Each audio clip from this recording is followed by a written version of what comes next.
when you're dealing with customers and you're talking to them, even though 55 million people may be unemployed, it doesn't give the feeling. I'm a day-to-day person, so I'm dealing with people regularly.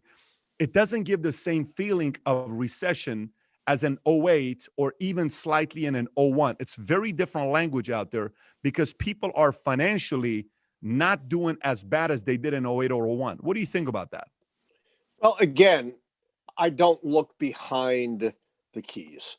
As Herbert Hoover, a man who should know, certainly said, presidents get the credit for the sunshine and the blame for the rain. He didn't cause the Great Depression, and yet it caused the crash of his presidency and the crash of his Republican Party. But I would say further that while you may say the pandemic, is an act of God, it was Donald Trump's botched response to the pandemic that has put us into the economic difficulties that we see today. I know he takes no responsibility for that, but as Herbert Hoover said, when you're the president, you cannot escape responsibility. Moreover, I would say again, just to answer your argument, the key is the key.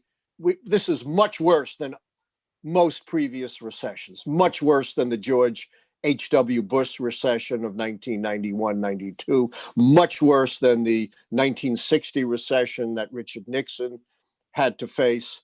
It may not be as bad as the Great Recession of 2008, 2009, but you know what? My good friend, you may have heard of him, the late, great Jack Germond, the journalist, the fat man in the middle, had this to say. He said, there's an economist at every street corner in Washington, D.C., and not one agrees with any other. So I stick to the objective model here. I respect that. I respect that. I just wonder. I wonder if there isn't, because let me tell you, when I read your 13 markers that you guys have, the indicators, it's brilliant when you think about it. But